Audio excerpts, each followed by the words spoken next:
I mean, everybody's relying on their outer world relationship to change their inner state. Problem is the moment you start feeling emptiness or lack, your brain is going to start to look for something outside of you to take it away. The problem to fill the hole, yeah. Right. The problem is that normally the stimulation that's created from those outer things give the body a rush, and so the receptor sites on the cells recalibrate. So you need more the next time to turn it on, right? And that feeling never goes away. And so the only way that feeling is actually going to go away is when you start going inward, right? And so we've seen significant changes with people, and having that belief it should be tested. We should test our belief around that. And my lesson through all of this is that I'm starting to realize how conditioned we are into believing how limited we are. And as you start peeling those layers away and you break through those beliefs, those self-limiting thoughts and emotions, on the other side of that is where the miraculous happens. So you got to be willing to be in that place of discomfort long enough to reorganize order and begin to create more coherence. And then all of a sudden you get this recalibration that goes on in the brain and body. And then the extent of that is that the ultimate thing is you start to see feedback in your life, those synchronicities, those coincidences, those opportunities. You're scratching your head going, hey, I'm in the right place at the right time. Everything I think about just comes to me. Because your energy is synchronized. Look, I mean, when you have coherence in the brain and heart, you have a laser of energy, and it could read information much better. You're living in stress, and your brain is shifting its attention from one person to another problem, to another thing, to another place to go. Each one of those things, there's an assignment of neurological networks in the brain. So the arousal of the stress hormones drives the brain into this high frequency, and you're trying to control and predict everything in your life. And your brain circuits are firing like a lightning storm in the clouds. When your brain's incoherent, you're incoherent, and you don't have a signal. You don't have a Wi-Fi signal. You're not connected to the field. How could you connect to energy and information if your signal hasn't become orderly? So that when people synchronize their energy into coherence, they can synchronize to a possibility in the future. And the synchronicities that are feedback from the environment are just a reflection of your energy. And that's the universe saying, follow the breadcrumbs, do it again, follow it again, do it again. And now all of a sudden the person's not waking up in the morning like, oh, I gotta meditate now to create my future. They're kind of going like, I'm getting out of bed because I don't want the magic to end, right?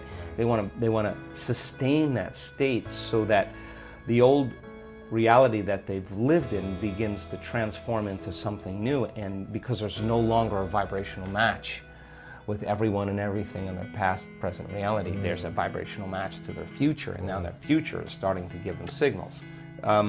Thoughts, to me, produce an electrical charge in the quantum field, and feelings produce a magnetic charge in the quantum field. And how you think and how you feel broadcasts an electromagnetic signature that influences every single atom in your life. The thought sends the signal out. Now think about this. And the feeling draws the event back. So you could have the intent that you want wealth, you want health, you want success. That's your intent, that's your thought. But if you're waiting for the experience to happen to feel it, then you're not drawing the experience to you because you're not feeling the emotion, right? So then teaching people once again how to balance their thoughts and feelings, because you can enter that cycle either place. Sometimes we do a meditation, we start opening our heart, we start elevating the body's energy, and then those emotions can drive certain thoughts of your future. Other times, you open your awareness, you create brain coherence, you have the vision of your future, you begin to emotionally experience it. However you want to jump on that cycle, and then sustain it, because the longer you're conscious of that energy, the more you're drawing your future to you. So then, most people spend their lives, right? We live in this realm called space-time, three-dimensional reality, and you move your body through space. In three-dimensional reality, it takes time. So everything, all your goals, all your dreams, all your visions, you're going to have to get your body up and drag it through space every day to pay off that, that home that's in your future, right? When you create from the field instead of from matter, when there's a vibrational match between your energy and some potential, and your thoughts and feelings are coherent, now you are going to begin to collapse time and space or the experience is going to be drawn to you. Now you're the vortex to your destiny, and now you don't have to go anywhere to get it because you're not playing by the rules of three-dimensional reality. You're playing by the rules of energy and the quantum.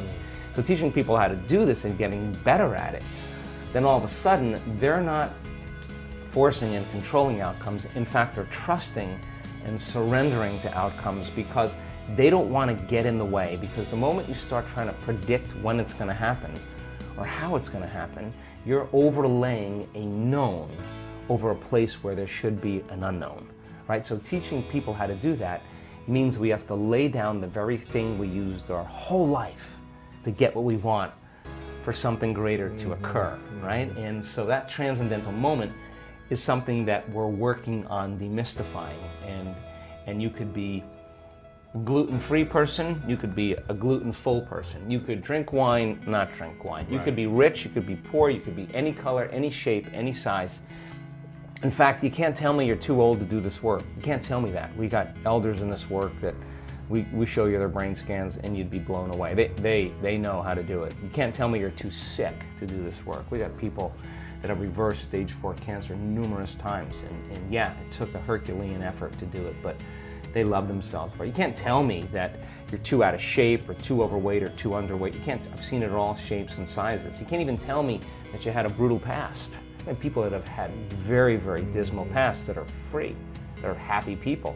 You can't even tell me you never meditated before. In fact, our research shows that many people have never meditated before have the most profound experiences because they're not trying to make anything happen. Yeah. They're just following the instructions, right? And they don't have a habit of doing it.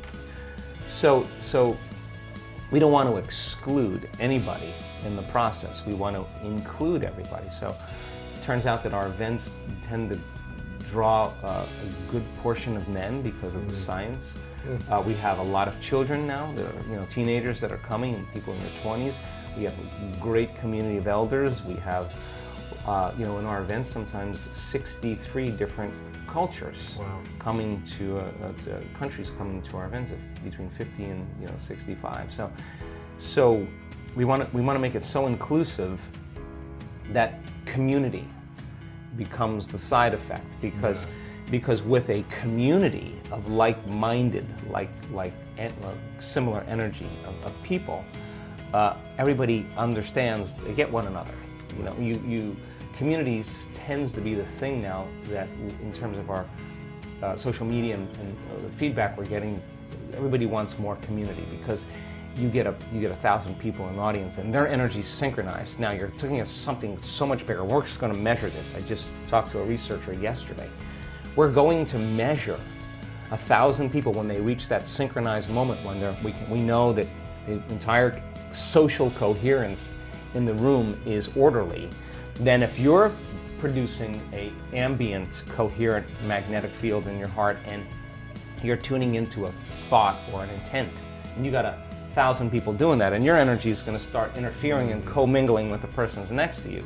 When that energy starts to synchronize, it's going to produce a bigger wave. The higher the amplitude, the higher the wave, the more energy there is. So now you have one mind and one heart. And now when it comes to healing others, and we've done the research on this now, and we're collecting the data, that we're teaching people how to administer a change in energy in the person that's laying there. Because it's not matter that emits a field. That's the wrong way to think about it. It's the field that creates matter. You change the field, you change matter. It's not your job to change the tumor. The tumor is the illusion. It's the pattern in the field that has to be changed. So once people start reversing this, then you start seeing the tumors disappearing. You start seeing blind people seeing, deaf people hearing. You start seeing people with Parkinson's disease switch on. I mean, you start seeing stage 4 cancer is reversing because now you're swimming upstream. You're going to the headwaters and making that change. So pushing the envelope and then seeing that in a community, when a community is synchronized towards the second half of a week-long event, I mean, as I said before we started the show, I'm more surprised than anybody when we witness some of these things. It's crazy.